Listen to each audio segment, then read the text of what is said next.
노래의 사건과 법률 정보까지 담았습니다. 노래는 사건을 싣고 시간이죠. 금요일을 알리는 이분 나오셨어요. 신유진 변호사 어서 오세요.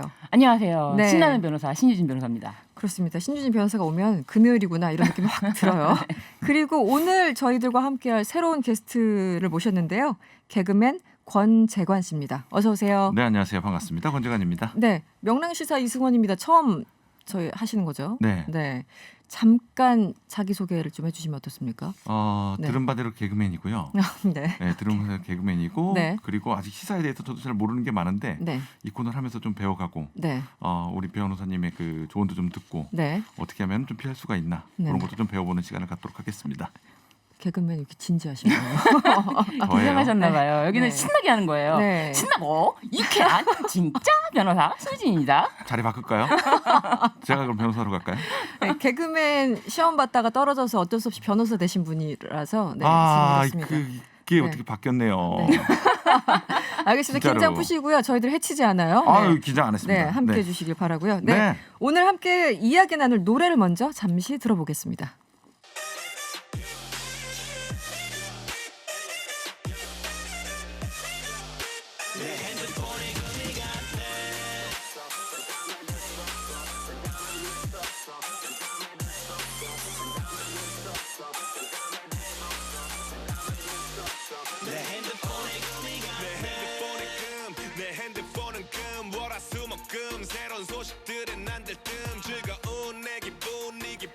네, 지금 들으시는 곡은요. 기리보이의 내 핸드폰에 금이 갔네였습니다. 제목이 굉장히 직관적이라고 할까? 네. 내 핸드폰에 금이 갔네. 이 노래와 어울리는 오늘 사건 바로 만나보죠.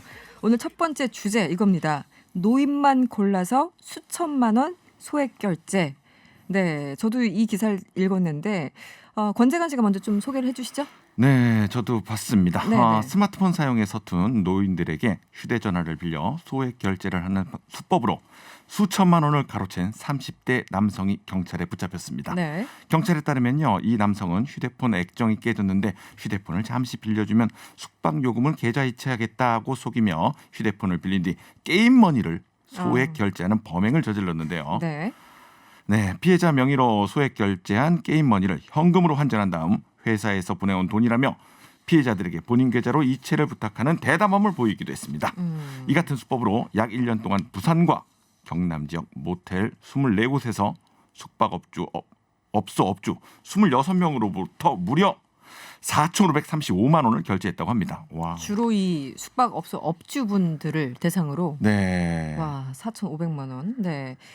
이 사실은 요즘 드라마나 영화 보면은 핸드폰 잠깐 빌려달라 그래서 범죄 저지르는 거, 뭐 도청장치, 뭐 씹는 거 여러 가지 장면들 나오잖아요. 네네. 어디까지가 현실일까 사실일까 싶었는데 이 기사를 보니까 이게 그냥 지나간 얘기가 아니었구나 이런 생각이 들더라고요. 어떻게 보셨어요, 변호사님? 근데 이게 소액 결제라는 게 네. 사실 이게 소액이니까 뭐 몇천 원, 몇만 원 이런 게 아니라 지금 비대면 시대라서 휴대폰으로 이용해서 결제하는 게 많다 보니까 네. 작년 6월에는 이제 한도를 조정해서 100만 원까지 한 번에 결제할 수 있도록 상향 조정이 됐고요. 그 소액 결제라고 하지만 사실 이제 100만 원까지 늘어났다. 네. 아. 그러니까 이게 한 사람한테 한 차례만 한 게 아니라 여러 그러네요. 차례를 그러네요. 자기가 그 숙박업소에서 며칠 머물면서 네. 여러 번 이렇게 내 핸드폰 지금 이러니까 이런 거다라고 뭐 돈을 또 그 이체한 돈으로 또 돈을 내겠죠. 그러면서 이런 대담한 범행을 저질렀는데 네. 이 소액 결제에 대해서 문제점은 예전부터 몇 년 됐죠. 네. 네. 이게 이제 어르신들이 혹시라도 뭐 문자 같은 것이 왔을 때 링크를 눌러서 네. 결제가 바로 될까봐 이거에 대해서 뭐 차단이라든지 이런 거 안내를 꾸준히 하고 사실 저희 엄마한테도 전화가 왔어요. 소액 결제 그거 네. 어떻게 막는지 그것 네. 좀 막아달라는 거예요 저보고. 네네네. 네. 엄마가 핸드폰으로 이제 114에 전화하시면 네. 거기서 전화하시면 된다. 네네. 라고 저는 말씀을 드렸는데 그 정도로 이 소액 결제에 대해서 어르신들이 굉장히 두려움에 떨고 있는 것 같아요. 아. 네. 그 이제 얼결에 문자가 와서 뭐 링크 한번 누르라고 하면 그냥 나도 모르게 이렇게 누를 수 있는 거잖아요. 네. 그럼 바로 이제 또 결제가 되는 사건으로 이어지는 그런 상황. 네.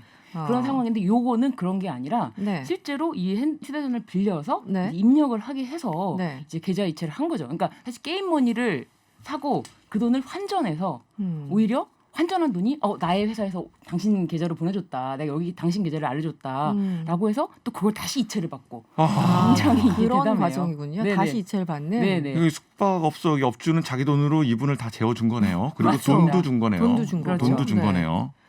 와, 정말 그러니까 이게 대단한데. 아까 스미싱 같은 경우는 네. 단순한 링크로 보내고 이렇기 때문에 네. 정말 자기가 얼굴이 드러나지 않고 네. 그런 범죄인데 이분 같은 경우는 본인의 얼굴이 다 드러나게 네. 며칠이나 거주하면서 거기서 숙박을 하면서 아예 숙박업소의 업주를 상대로 한 거기 때문에 네. 이분은 거의 잡힐 수밖에 없는 상황이었는데도 불구하고 뭐 너무 이거 대담하다기보다는 좀 무지하다고 해야 될까요? 뭐 그러게요. 어떻게 표현해야 되죠? 잡힐 수밖에 없는 사람이에요. 이렇게 부산 경남 지역에서 올 1월 달부터 쭉 하다가 네. 결국에는 근데 부산 경남 지역에 잡힌 것은 아니고 대전에서 음. 경찰에서 체포가 됐는데 지금은 이 사람이 주거가 일정하지가 않고 하니까 네. 그리고 4,500만 원이라는 돈은 구속될 수 있는 판결이 나와도 구속될 수 있는 금액입니다. 거액이니까요. 그렇군요. 네. 네네. 이번 사건이 보면은 이제 4,500만 원 그 이제 사기 금액이 워낙 크기 때문에 형량이 더 높아질 가능성이 매우 높다. 금액 자체는 네. 3천만 원 정도부터는 약간 아. 구속 구속이 가능성이 가능하군요. 높아요. 그러니까 네. 피해 금액 자체가 3천만 원이 되면은 구속이 되고, 근데 그게 구속이 이제 초범일 경우에 범죄 전력이 일절 없을 경우에는 몇 개월 이게 될 수 있는데 실형이 나온다는 거죠. 근데 네네네. 범죄 전력이 있으면 1년 더. 이상도, 왜냐면 이 범죄 자체가 컴퓨터 등 이용 사기죄라고 해서 네.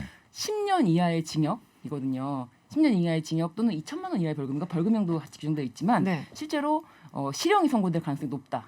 네, 번제하지 않으면은. 이게 노인과 같은 어떤 사회적 약자 잘 모르시는 분들을 더 악용한 사례잖아요. 이건 네, 더 네, 네. 벌을 받아야 되는 거 아닌가요? 그러니까 저 마음도 그래요. 근데 네. 이거 법적으로도 그렇습니까? 노인을 상대로 한 네. 경우에 양형 사유가 고려될 수 있느냐? 네.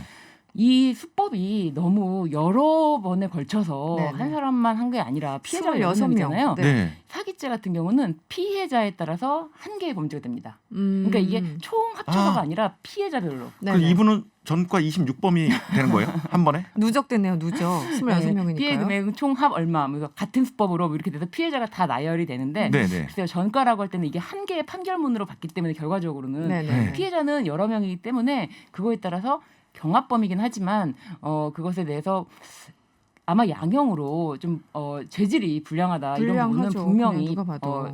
판단이 될 것 같아요.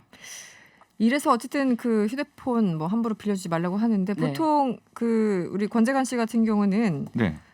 핸드폰을 빌려달라고 하면 그런 상황을 맞닥뜨린 적 있으신가요? 아, 혹시? 잘 없어요. 없기도 그렇죠. 없고 전 잘 빌려주지를 않습니다. 돈을 좀 빌려주시나요? 차라리 차라리 돈을 네, 차라리 그냥 뭐 아는 분 같은 경우에는 네. 어느 범위 내에서는 이렇게 빌려주거나 그런 경우는 있어요. 대신 뭐 이 친구의 사정을 잘 아니까는 네. 내가 이 돈을 주겠다고 생각하면 이제 빌려줍니다. 네. 그렇게 해서 빌려주는데 네. 근데 요즘 이런 것도 있어요. 어떤 거 있죠? 저 같은 경우는 뭐 SNS로 긴 다이렉트 메시지 뭐 네. 이런 게 옵니다. 내가 아. 이렇게 너무 힘든데 음. 돈을 보내달라.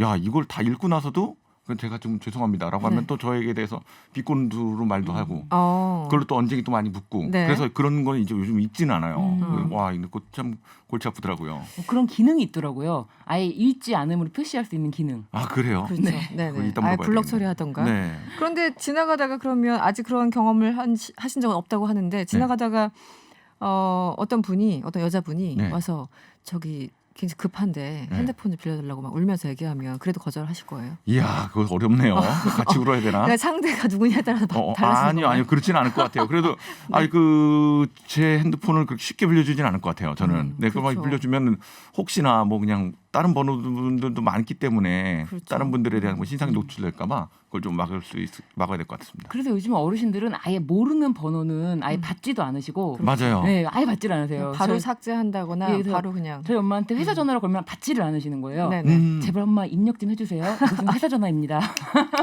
딸 전화까지 안 받으시는 네, 우리 받지를 어머님. 않으세요. 네. 일체 모르는 전화는. 뻔히 무서우니까. 번호가 010으로 뜨는데도 이거는 스팸으로 분리하시더라고요. 우리 부모님도. 그렇죠. 네. 네.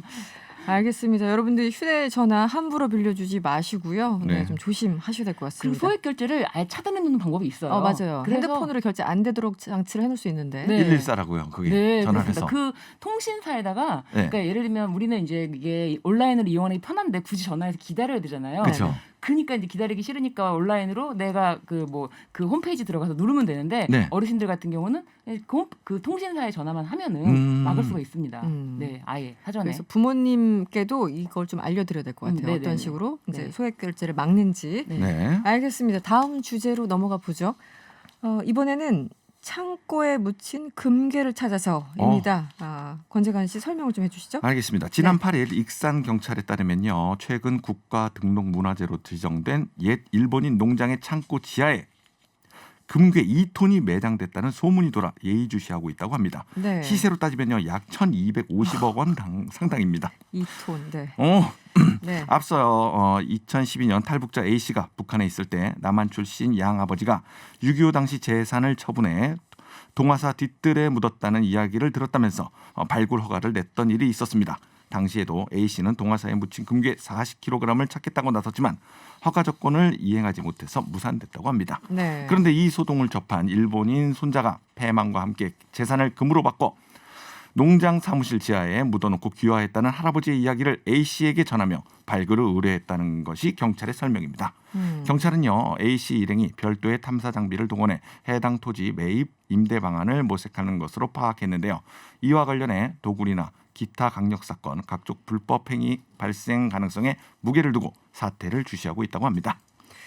이 사건은 어떻게 봐야 될까요? 그냥 그러게요. 이게 소문인가요? 뭔가요? 금괴에 관해서는 여러분들도 기억하시는 게 있을 거예요. 돈스코이오라고 네네. 뉴스에서 막 대대적으로 보도했잖아요. 네. 1년 전에. 네. 그래서 그때 당시에 이게 사실 투자를 받아서 네. 거기를 아예 그 배를 끌어올리겠다. 네. 근데 그게 사기였잖아요. 네. 그게 투자 사기였잖아요. 맞아, 배 타고 나가서 네. 거기 뭐 들어가서 네. 네. 그런데 이것도 마찬가지로 이게 지금 1,250억, 1,400억이라고 보도된 데도 많아요. 네. 1,000억이 네. 넘기 때문에 이런 네. 소문을 냈을 때 네. 그러면 어떤 조건으로 발굴을 할 수 있지? 사람들이 호기심을 일으키는 거예요. 네네네. 그래서 예전에 2012년도에도 한번 문화재청에서 조건부로 허가를 내줬다고 하는데 그 조건부가 뭐였냐면은 네.